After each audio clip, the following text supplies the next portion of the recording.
चलिए आज मैं इस वीडियो में बात करूंगा रासायनिक अभिक्रियाओं की विशेषताएं के बारे में।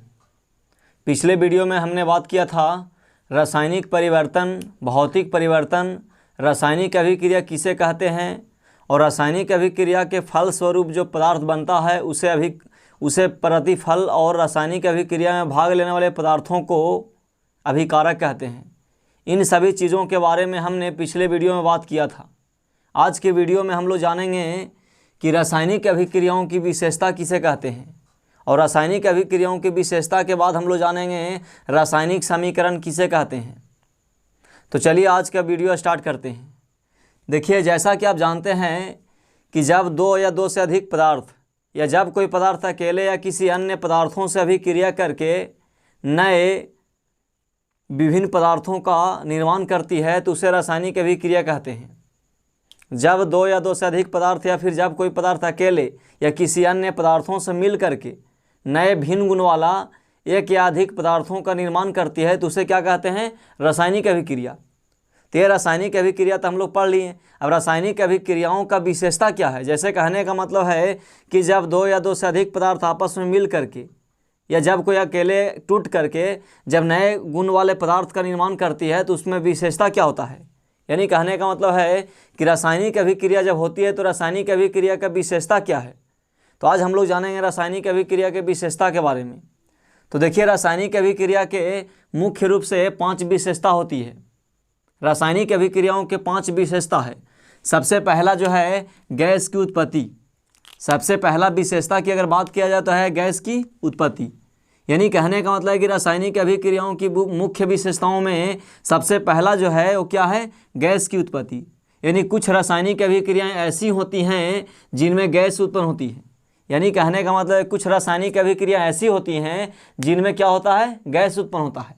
जैसे देखिए, जैसे दानेदार जस्ता की अभिक्रिया, यानी दानेदार जस्ता यानी कहने का मतलब जिंक की दानेदार, मतलब एक दानेदार जस्ता को लेकर के तनु हाइड्रोक्लोरिक अम्ल यानी तनु मतलब हल्का हाइड्रोक्लोरिक अम्ल या तनु सल्फ्यूरिक अम्ल से कराने पर हाइड्रोजन गैस उत्पन्न होती है।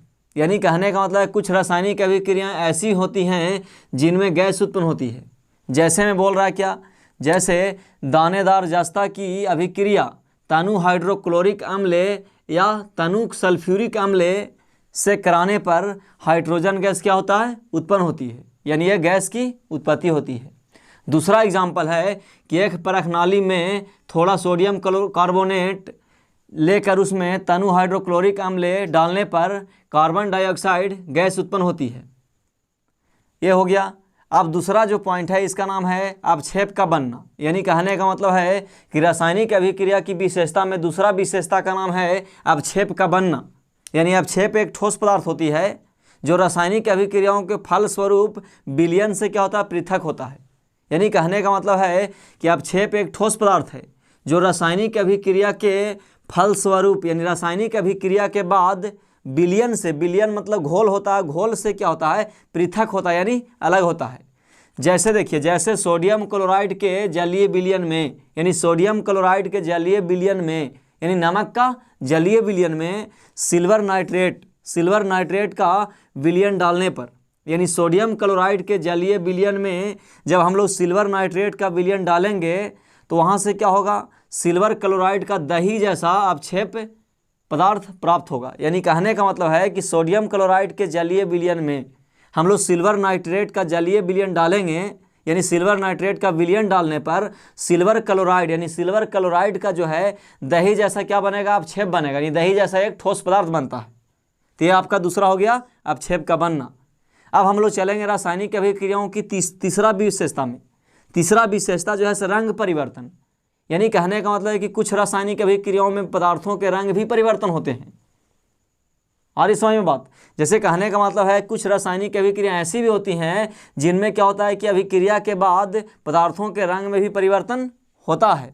जैसे पोटेशियम परमैंगनेट के बैंगनी रंग के, यानी कहने का मतलब कि पोटेशियम परमैंगनेट के बैंगनी रंग के विलयन में थोड़ा थोड़ा करके नींबू का रस निचोड़ने पर, यानी कहने का मतलब कि पोटेशियम परमैंगनेट के बैंगनी रंग होगा वो बैगनी रंग के विलयन में थोड़ा थोड़ा करके हम लोग नींबू जब निचोड़ेंगे तो वहाँ से क्या होगा, बैगनी का रंग धीरे धीरे गायब होने लगेगा, यानी बैगनी का रंग जो है से उड़ जाएगा। तो ये जो है से रंग का परिवर्तन होता है। तो अभी हम लोग 3 को जाने। इसके बाद जो है चौथा है ताप में परिवर्तन। हमने 3 विशेषताओं का डिफिनेशन लिख दिया है। अगर आप लोग चाहें लिखने के लिए तो आप वीडियो को रोक करके लिख सकते हैं, लेकिन 2 विशेषता जो है सो आपको खुद से लिखना। अगर आप खुद नहीं लिख पाइएगा तो यहाँ पे कमेंट में हमें बताइएगा, हम इसका भी डिफिनेशन जो है से लिख करके वीडियो बना दूंगा। लेकिन यहाँ पे हम बता दे रहे हैं कि ताप में परिवर्तन, कुछ रासायनिक अभिक्रिया ऐसी भी होती हैं जिनमें क्या होता है कि ताप में परिवर्तन होता है। जैसे मैंने अभी बताया था कि जब क्या होता है, पिछले वीडियो में हमने बताया था कि जब क्या होता है कि CaCO3 यानी कैल्शियम कार्बोनेट, जब क्या होता है कि काली चूना में हम पानी को डालते हैं तो उसका जो है से टेम्परेचर क्या होता है, धीरे धीरे बढ़ता है। तो यानी कहने का मतलब कुछ रासायनिक अभिक्रिया ऐसी भी होती हैं जिनके ताप में क्या होता है, परिवर्तन होता है, यानी ताप में बदलाव होता है। जैसे हम लोग चूना पत्थर अगर ले लिया जाए, कली चूना यानी चूना पत्थर को ले करके उसमें अगर मान लीजिए कि हम लोग पानी डालेंगे या पानी में उसको डालेंगे तो धीरे धीरे क्या होगा, खौलना चालू हो जाता है, यानी उसमें क्या होता है कि ताप में परिवर्तन होता है। तो कुछ रासायनिक अभिक्रिया ऐसी भी हैं जिनके ताप में परिवर्तन होती है। अब 5वां पॉइंट है अवस्था में परिवर्तन। अवस्था मतलब है कि वो अलग अवस्था में हो जाएगा। अगर ठोस है तो द्रव हो जाएगा, द्रव है तो गैस हो जाएगा, यानी अवस्था का होगा, चेंज होगा। जैसे मोमबत्ती का जलना, जब हम लोग मोमबत्ती को जलाते हैं तो मोमबत्ती में मोम जो होता है से क्या होता है, ठोस के रूप में होता है। लेकिन जैसे ही जलेगा, मोमबत्ती अगर ऐसे अगर रखा हुआ रहेगा तो ठोस के रूप में रहेगा। लेकिन जैसे ही हम लोग मोमबत्ती को जलाएंगे तो मोमबत्ती जलने के बाद मोम क्या होता है, द्रव की अवस्था में परिवर्तन हो जाता है। तो यानी कहने का मतलब कुछ रासायनिक अभिक्रिया ऐसी भी हैं जिनमें क्या होता है, अवस्था में भी परिवर्तन होता है। तो ये जो है से यहाँ तक पॉइंट क्लियर हुआ।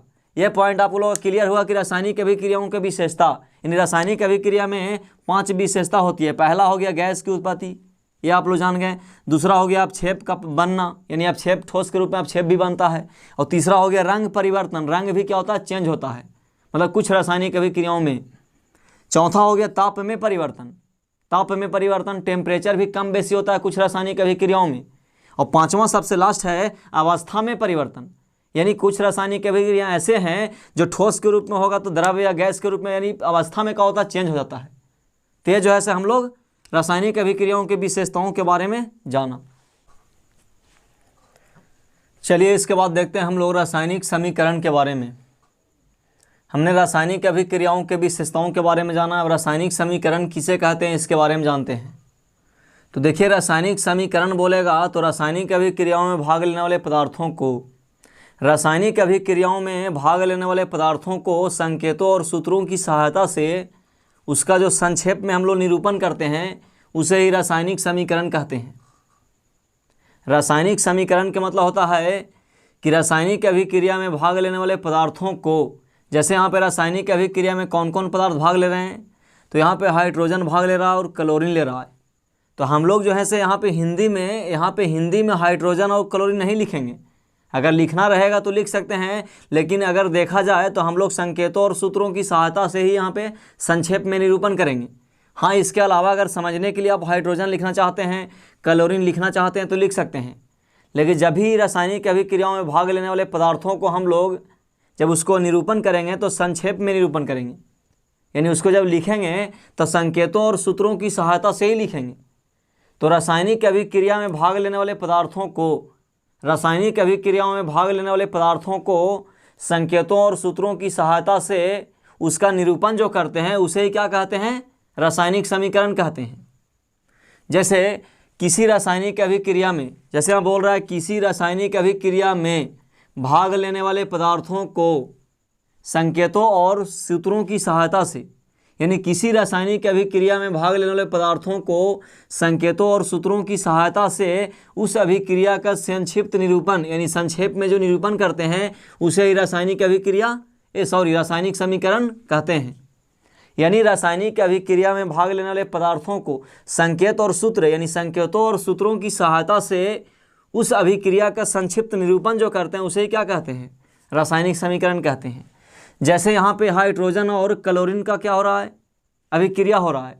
तो हाइड्रोजन और क्लोरीन की अभिक्रिया में हम हाइड्रोजन का सूत्र लिखे हैं H2 और क्लोरीन का सूत्र लिखे हैं Cl2, ना कि उसको हिंदी में लिखे हैं हाइड्रोजन प्लस क्लोरीन, क्योंकि अगर हिंदी में लिखिएगा तो वहाँ पे गड़बड़ हो जाएगा, क्योंकि यहाँ पे देख रहे हैं कि H2 का मतलब हाइड्रोजन का यहाँ पे 2 परमाणु है और क्लोरीन का कितने परमाणु है, 2 परमाणु है।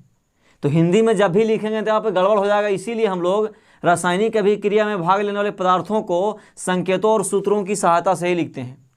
जैसे यहाँ देख रहे हैं मैग्नीशियम के साथ कौन भाग ले रहा है, तो हाइड्रोक्लोरिक अम्ल यानी HCl।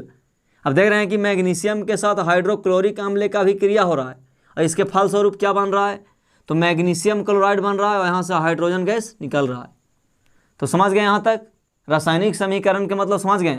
यानी रासायनिक समीकरण के मतलब है रासायनिक अभिक्रिया में भाग लेने वाले पदार्थों को संकेतों और सूत्रों की सहायता से उस अभिक्रिया का संक्षिप्त निरूपण क्या कहलाता है, रासायनिक समीकरण कहलाता है। अब रासायनिक समीकरण 2 प्रकार के होते हैं। अगर एग्जाम में पूछे रासायनिक समीकरण कितने प्रकार के होते हैं, तो रासायनिक समीकरण 2 प्रकार के होते हैं। कौन कौन होते हैं, तो एक होता है संतुलित रासायनिक समीकरण, संतुलित रासायनिक समीकरण। अब एक होता है असंतुलित रासायनिक समीकरण। तो जैसा कि हमें नाम से ही पता चल रहा है कि संतुलित रासायनिक समीकरण यानी बैलेंस, संतुलित मतलब होता है एक बैलेंस होना चाहिए और असंतुलित का मतलब अनबैलेंस। तो यहाँ पे कहने का मतलब है कि वैसे रासायनिक समीकरण संतुलित में चलेंगे तो वैसे रासायनिक समीकरण जिसमें समीकरण के दोनों ओर, यानी वैसे रासायनिक समीकरण जिसमें समीकरण के दोनों ओर प्रत्येक तत्व के परमाणुओं की संख्या समान हो। यानी कहने का मतलब है कि वैसे रासायनिक समीकरण जिसमें समीकरण के दोनों ओर प्रत्येक तत्व की परमाणुओं की संख्या समान हो उसे संतुलित रासायनिक समीकरण कहते हैं। जैसे यहाँ पे देखेंगे, जैसे कहने का मतलब है क्या बोल रहा है कि वैसे रासायनिक समीकरण मतलब एक ऐसा रासायनिक समीकरण जिसमें समीकरण के दोनों ओर, जैसे यहाँ पे देख रहे हैं कि ये एक समीकरण बन रहा है, ये जो है यहाँ पे एक समीकरण बन रहा है। क्या बन रहा है, रासायनिक समीकरण। तो बोल रहा है कि वैसे रासायनिक समीकरण जिसमें समीकरण के दोनों ओर, अब दोनों ओर के मतलब क्या, एरो का चिन्ह है यहाँ पे, ये एरो के चिन्ह से इधर वाला साइड और इधर वाला साइड, इसमें तत्व के परमाणुओं की संख्या समान होना चाहिए। यानी कहने का मतलब जितने भी तत्व इसमें शामिल हैं वो सभी तत्व के परमाणुओं की संख्या अगर समान रहेगा दोनों तरफ तो उसको हम क्या बोलेंगे, संतुलित रासायनिक समीकरण। जब यहाँ पे चेक करेंगे देख रहे हैं कि यहाँ पे एल्युमिनियम जो है से कितना 2 गो है, लेकिन यहाँ पे क्या है, क्लोरीन कितना है। अब यहाँ पे समझिएगा जरा सा, ये पॉइंट को हम समझाने से पहले जरा सा यहाँ पे हम ब्रेक लेकर के यहाँ पे एक पॉइंट समझाना चाहता हूँ। जैसे यहाँ पे देख रहे हैं कि 2AlCl3 है, तो इसको आप बारीकी समझिए। ये Al के साथ ये 2 जो लगा हुआ है, जब क्या होता है कि किसी भी यौगिक के पहले अगर मान लीजिए कोई संख्या लगेगा तो यौगिक में जितने भी तत्व रहेंगे सभी तत्व के लिए काम करेगा। जैसे यहाँ पे 2 जो है से Al के लिए भी काम करेगा, Cl के लिए भी काम करेगा, यानी एल्युमिनियम के लिए भी 2 काम करेगा और क्लोरीन के लिए भी काम करेगा। क्यों, क्योंकि किसी भी यौगिक के पहले कोई संख्या अगर दिया हुआ रहेगा, कोई भी नंबर अगर दिया हुआ रहेगा, पहले दिया हुआ रहेगा, जैसे यहाँ पहले है, तो ये सभी के लिए काम करेगा, जितने भी उसमें तत्व रहेंगे वो सभी के लिए। लेकिन ये 3 जो है से किसके नीचे लटका हुआ, जैसे यहाँ पे 3 जो है से किसके नीचे है लटका हुआ, तो Cl के नीचे, यानी क्लोरीन का वैल्यू जो है से 3 भी है और ये 2 भी है, तो 3 दूनी कितना हो जाएगा, 3 और 2 जोड़ना नहीं है, 3 से 2 में गुना करेंगे, 3 दूनी 6 हो जाएगा। यानी कहने का मतलब है कि एल्युमिनियम का यहाँ पे परमाणु कितने हैं, 2। एल्युमिनियम की परमाणुओं की संख्या 2 है यहाँ पे, और क्लोरीन की कितने हैं, तो 3 और 2 6, यानी यहाँ पे 6 हो गया। ये जो है से हम लोग आगे भी चर्चा करेंगे संतुलित करने के लिए। जब असंतुलित रासायनिक समीकरण को संतुलित करेंगे तो हम चर्चा करेंगे, लेकिन यहाँ पे समझने के लिए आपको दे दिया गया है कि संतुलित और असंतुलित को आप पहचान सकें। तो चलिए यहाँ पे समझ में आया। अब देखिए जैसे यहाँ पे भी देखिए, जैसे यहाँ पे देख रहे हैं 3 है और Ca है, कैल्शियम है, ये जो है से OH है, कैल्शियम हाइड्रोक्साइड। अब देख रहे हैं कि ये 2 लगा हुआ है यहाँ पे, तो ये 2 जो लगा हुआ है OH के साथ लगा हुआ है, ये OH के साथ केवल 2 लगा हुआ है, क्योंकि OH का हॉल में करके यानी ब्रैकेट में करके यहाँ पे 2 दिया है। ये 3 जो है से दोनों के लिए काम कर रहा है, क्योंकि ये पहले लगा हुआ है, ये कैल्शियम के लिए भी काम कर रहा है और हाइड्रोक्साइड के लिए भी काम कर रहा है। तो इसका मतलब है कि यहाँ पे कैल्शियम क्या हो गया, 3 गो हो गया, और हाइड्रोक्साइड क्या हो गया, तो 3 दूनी 6, क्योंकि ये 2 जो है से केवल इसके नीचे है तो इसी को देंगे हम। अगर इसके नीचे रहता तो इसको नीचे देते हैं, मतलब नीचे लटका हुआ रहेगा। यानी कहने का मतलब कोई भी संख्या अगर नीचे लटका हुआ रहेगा तो जिसके साथ लटका हुआ रहेगा उसी के लिए काम करेगा, वो उसी का वैल्यू जो है से बढ़ाएगा। लेकिन पहले अगर दिया हुआ रहेगा तो जितने भी वहाँ पे तत्व रहेगा सभी के लिए काम करेगा। जैसे यहाँ पे 3 जो है सी दोनों के लिए काम कर रहा था, यानी कैल्शियम 2 गो और यहाँ पे 2 कैल्शियम जो है से 3 गो, यहाँ पे 3 है तो 3 गो होगा, और 3 दूनी यानी हाइड्रोक्साइड 6 गो हो गया। जैसे यहाँ भी देखें, एल्युमिनियम के साथ देख रहे हैं कि ये 2 जो है से दोनों के पहले लगा हुआ है, तो एल्युमिनियम जो है से यहाँ पे 2 को होगा, लेकिन क्लोरीन के साथ 2 तो है, यानी ये 2 जो है से एल्युमिनियम के लिए भी काम कर रहा है और किसके लिए, क्लोरीन के लिए भी। लेकिन 3 जो है से क्या इसके नीचे है, तो यानी केवल जो है से 3 क्लोरीन के लिए है, तो 3 दूनी कितना होगा 6, यानी यहाँ से एल्युमिनियम जो है से 2 को हुआ और क्लोरीन क्या हुआ 6 को। तो यहाँ पे चलेंगे, अभी हम बात कर रहे थे कि संतुलित रासायनिक समीकरण। तो संतुलित का मतलब है कि जब तत्व की परमाणुओं की संख्या दोनों तरफ क्या रहेगा, सेम रहेगा, यानी रासायनिक अभिक्रिया में जितने भी तत्व शामिल होंगे, जितने भी तत्व भाग लेंगे, वो सभी तत्वों की परमाणुओं की संख्या अगर दोनों तरफ समान होगा यानी बराबर होगा, तो उसको हम क्या बोलेंगे, संतुलित रासायनिक समीकरण। जैसे यहाँ देखिए, देख रहे हैं कि यहाँ पे एल्युमिनियम क्या हुआ है, 2 गो है, ठीक है, यहाँ भी एल्युमिनियम क्या हुआ है, 2 गो है, चलिए तो ठीक है। अब चलेंगे क्लोरीन, क्लोरीन की अगर बात किया जाए तो 2 है यहाँ पे और यहाँ पे 3 है, तो 3 दूनी 6, यानी क्लोरीन जो है इधर कितना 6 है। अब इधर बात करते हैं, तो क्लोरीन देख रहे हैं कि यहाँ पे 2 लगा हुआ है, इसके नीचे है तो, और ये 3 है, तो 3 दूनी 6, यहाँ भी सही है। अब चलेंगे कैल्शियम की बात करेंगे, देख रहे हैं कैल्शियम यहाँ पे 3 गो है और यहाँ पे कितना, यहाँ भी देखिए 3 गो है, क्योंकि पहले लगा हुआ है यहाँ पे। अब देख रहे हैं कि हाइड्रा ऑक्साइड जैसे कितना है, तो यहाँ पे 2 होल, ये 2 नीचे लटका हुआ है और 3 इसके लिए काम भी कर रहा है, क्योंकि दोनों के लिए काम कर रहा है, तो 3 दूनी 6, यानी हाइड्रा ऑक्साइड क्या हो गया, 6 गो हो गया। अब यहाँ भी बात करते हैं, देख रहे हैं कि 2 जो है हाइड्रा ऑक्साइड के लिए भी काम कर रहा है और 3 भी काम कर रहा है, तो 3 दूनी 6, यानी हाइड्रा ऑक्साइड भी 6। तो यहाँ से देख रहे हैं कि यानी प्रत्येक तत्व की परमाणुओं की संख्या क्या है, समान है। तो जब समीकरण के दोनों ओर प्रत्येक तत्व की परमाणुओं की संख्या अगर समान होगा तो उसको बोलेंगे संतुलित रासायनिक समीकरण। जैसे यहाँ हम देख लिए कि दोनों तरफ क्या है, सेम है।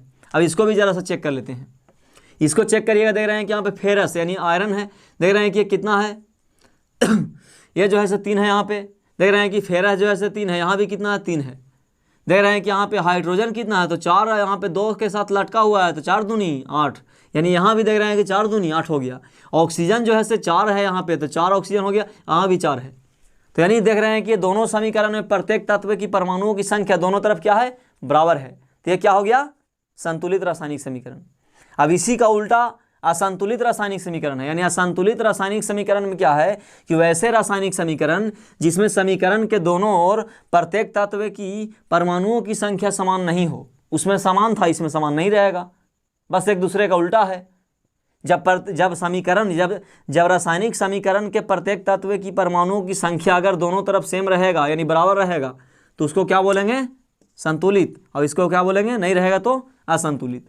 तो वही वैसे रासायनिक समीकरण जिसमें समीकरण के दोनों ओर प्रत्येक तत्व के परमाणुओं की संख्या समान नहीं हो, उसे असंतुलित रासायनिक समीकरण कहते हैं। जैसे यहाँ देख लेते हैं, जैसे अभी हमने बताया कि देख रहे हैं कि यहाँ पे एल्युमिनियम एगो, तो यहाँ पे एल्युमिनियम एगो है, तो यहाँ भी एल्युमिनियम यहाँ पे नहीं, असंतुलित है। यहाँ पे देख रहे हैं कि यहाँ पे एल्युमिनियम जो है से एगो है, लेकिन एल्युमिनियम यहाँ पे कितना है, 2 है, तो पहले ही असंतुलित हो गया। अब दूसरा आगे हम लोग चेक करने की कोई सवाल ही नहीं पैदा होता है। यानी कहने का मतलब है कि इसमें क्या है कि समीकरण के दोनों ओर प्रत्येक तत्व की परमाणुओं की संख्या बराबर नहीं है। देख रहे हैं कि एल्युमिनियम यहाँ पे 2 सिंगल है, यानी 1 है, एक ही वो है, लेकिन यहाँ पे कितना 2 है, तो यहीं से असंतुलित हो गया। अब आगे हम लोग क्या चेक करेंगे, जब पहले ही हो गया तो इसमें भी चेक करेंगे, चलेंगे। देख रहे हैं कि यहाँ पे एल्युमिनियम एगो, तो यहाँ भी एल्युमिनियम एगो, चलिए यहाँ तक तो सही है। देख रहे हैं कि यहाँ पे कॉपर जो है से क्या एगो है, एगो। अब कॉपर जो है से यहाँ पे एगो है, लेकिन कॉपर यहाँ भी एगो है। अब चलेंगे क्लोरीन की बात करते हैं, तो क्लोरीन यहाँ पे 2 गो है, लेकिन यहाँ पे क्लोरीन क्या एगो, 3 गो, मामला खराब हो गया। यानी कहने का मतलब क्या हो गया, असंतुलित रासायनिक समीकरण। तो चलिए यहाँ तक आप लोगों को समझ में आया होगा। यहाँ हम लोग जाने रासायनिक अभिक्रियाओं में भाग लेने वाले पदार्थों को, रासायनिक अभिक्रिया के हम लोग विशेषता जाने हैं। इस वीडियो में हमने पढ़ा रासायनिक अभिक्रियाओं का विशेषता, इसमें फिर पढ़ा रासायनिक समीकरण। और रासायनिक समीकरण 2 प्रकार के होते हैं, संतुलित रासायनिक समीकरण और असंतुलित रासायनिक समीकरण। चलिए, मुझे उम्मीद है कि ये वीडियो आप लोगों को पसंद आया होगा और सारा चीज़ बताया हुआ समझ में आया होगा। अगर आप लोगों को वीडियो पसंद आया तो कृपया चैनल को सब्सक्राइब करें, और चाहते हैं कि आगे भी इसी तरह का वीडियो आप लोगों के पास पहले पहुंचे तो आप जल्दी से चैनल को सब्सक्राइब करके नोटिफिकेशन बेल को ऑन कर लें। आगे हम लोग मिलेंगे अगले वीडियो में, इसी का मतलब केमिस्ट्री का अगला पार्ट में मिलेंगे, जिसमें हम लोग असंतुलित रासायनिक समीकरण को संतुलित करने के लिए जानेंगे।